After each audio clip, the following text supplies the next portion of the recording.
नमस्कार, मी स्वाती. आपल्या या मराठी यूट्यूब चॅनलवर तुम्हा सर्वांचे मनापासून स्वागत आहे. आज मी तुमच्यासाठी घेऊन आले आहे अगदी सॉफ्ट आणि स्पॉन्जी अशी केकची रेसिपीला सुरुवात करण्याआधी जर तुम्ही आपल्या चॅनलला सबस्क्राईब केले नसेल तर लवकरात लवकर सबस्क्राईब करा आणि बेल आयकॉन दाबायला विसरू नका, जेणेकरून नवनवीन व्हिडिओचे नोटिफिकेशन तुमच्यापर्यंत सर्वात आधी पोहोचतील. चला तर मग रेसिपीला सुरुवात करूया. सर्वात आधी मी इथे एक मिक्सी जार घेतलाय. त्यामध्ये 2 अंडी अशा पद्धतीने फोडून टाकायची आहेत. इथे मी 3/4 कप म्हणजेच कपच्या मेजरमेंटनी पाऊण कप इतकी साखर घेतलेली आहे आणि 1/4 कप म्हणजेच पाव कप इतकं तेल घ्यायचं आहे. आता या सर्व गोष्टी 1 ते 2 मिनिटं मिक्सरला व्यवस्थित फिरवून घ्यायच्या आहेत. इथे मी हे साहित्य व्यवस्थित फिरवून घेतलेलं आहे. तुम्ही याची कन्सिस्टन्सी पाहू शकता. आता हे संपूर्ण मिश्रण एका बाउलमध्ये काढून घ्यायचं आहे. आता इथे मी घेत आहे मैद्यासाठी वापरली जाणारी बारीक चाळणी. तुमच्याकडे अवेलेबल असलेली कोणतीही बारीक चाळणी तुम्ही वापरू शकता. आता आपल्याला घ्यायचा आहे 1 कप मैदा.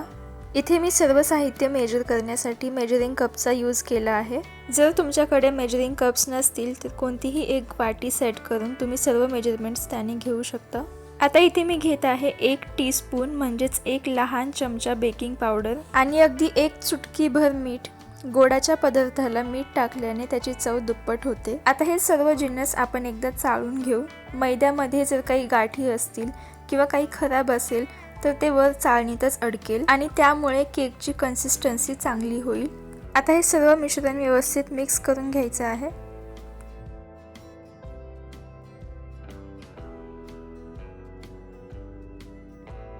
पाहू शकता मिश्रण अगदी व्यवस्थित मिक्स झालेलं आहे. आता इथे मी एक मोठी कढई घेतलेली आहे आणि त्यामध्ये कोणत्याही एक प्रकारचं स्टँड ठेवून घ्यायचं आहे. जर तुमच्याकडे स्टँड नसेल तर कोणतीही एक छोटी पोहे खायची प्लेट जर तुम्ही उलटी करून ठेवली तरीही चालेल. आता इथे मी गॅस चालू केला आहे. गॅसची फ्लेम हाय ठेवायची आहे आणि अगदी कुठूनही हवा जाणार नाही अशी मोठी प्लेट किंवा परत त्यावर झाकून द्यायची आहे आणि हाय फ्लेमवर 5 मिनिटं कढई प्रीहीट करून घ्यायची आहे. तोपर्यंत आपलं केकचं राहिलेलं काम करून घेऊयात. आता इथे मी मेजरिंग कपने अर्धा कप इतकं दूध घेतलेलं आहे आणि हे दूध मी गरम करून घेतलंय. तुम्ही पाहू शकता त्यामधून वाफा निघत आहेत. या दुधामध्ये 2 ते 3 चमचे बटर घालून मिक्स करून घ्यायचे. आता हे बटर आणि दुधाचं मिश्रण बाउलमध्ये टाकायचं आहे.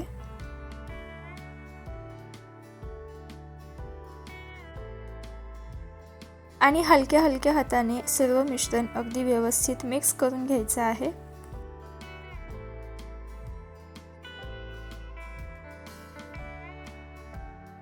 आता मी यामध्ये टाकत आहे 1 टीस्पून म्हणजेच 1 छोटा चमचा इतकं व्हॅनिला एसेन्स. तुम्ही कोणतंही एसेन्स यामध्ये वापरलं तरीही चालेल. आता हे एसेन्स बॅटरमध्ये व्यवस्थित मिक्स करून घ्यायचं. आता इथे मी एक केक टिन घेतला आहे. त्याच्या तळाशी बटर पेपर लावून संपूर्ण केक टिन व्यवस्थित ग्रीस करून घेतलेलं आहे. आता बनवलेलं केकचं बॅटर या केक टिनमध्ये संपूर्ण ओतून घ्यायचे. आता 3-4 वेळा अशा पद्धतीने टॅप करून घ्यायचे, जेणेकरून त्यामध्ये जे काही एअर असेल, हवा असेल ती निघून जाईल आणि केक छान फुलेल. जर तुम्हाला आवडत असेल तर तुम्ही यामध्ये टूटी फ्रुटी घालू शकता. आता आपण हा केक बेक करायला ठेवू. इथे कढई 5 ते 7 मिनिटं हाय फ्लेमवर प्रीहीट झालेली आहे. आता आपला हा केक टिन अलगदपणे या कढईमध्ये ठेवायचा आहे आणि लगेचच त्यावर झाकण ठेवायचं आहे. केक ठेवल्यानंतर गॅसची फ्लेम अगदी कमी करायची आणि लो फ्लेमवर 30 ते 35 मिनिटं केक अगदी छान प्रकारे शिजू द्यायचा. आता इथे 30 मिनिटं झालेली आहेत. केक छान फुललेला आहे. आता कोणताही चाकू किंवा टूथपिकने केक अशा पद्धतीने चेक करायचा. या चाकूवर केकचं बॅटर अजिबात कुठेही चिटकलेलं नाहीये, म्हणजे केक अगदी छान शिजला आहे. आता तो काढण्यासाठी तयार आहे. आता गॅस बंद करायचा आणि अलगदपणे केक टिन बाहेर काढून घ्यायचा. कढईमधून केक काढल्यानंतर जवळपास अर्धा तास मी हा केक असाच थंड होण्यासाठी ठेवून दिला होता.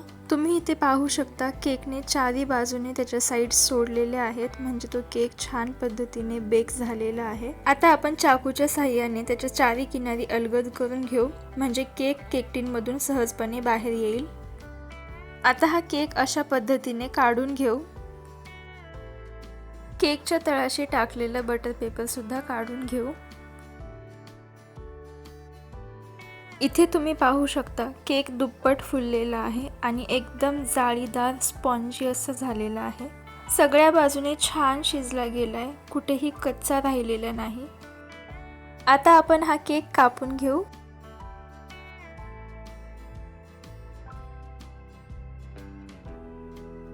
आता तुम्ही हा केक आतमधून पाहू शकता, किती जाळीदार आहे। कितीही दाबलं तरी तो त्याच्या शेपमध्ये परत येत आहे आणि अगदी मऊसूत असं झालेला आहे, अगदी सहजपणे तुटला जातोय। तोंडात टाकताच विरघळेल इतका जाळीदार आणि सॉफ्ट केक बनला आहे। इथे तुम्ही पाहू शकता अगदी जाळीदार असा बनलेला आहे, अगदी कापसासारखा सॉफ्ट केक आहे आणि तितकाच तो खायलाही अप्रतिम लागतो। हा केक तुम्ही केकचा बेस म्हणून सुद्धा वापरू शकता। इथे मी घरी बनवलेल्या काही केकचे फोटो टाकत आहे, ज्यामध्ये केकचा बेस मी याच पद्धतीने बनवला होता।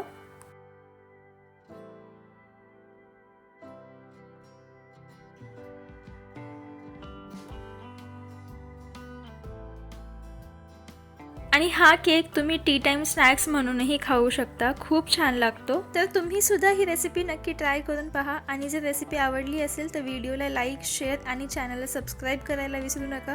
चला तर मग पुन्हा भेटूया एका नव्या रेसिपी सोबत, तोपर्यंत बाय बाय।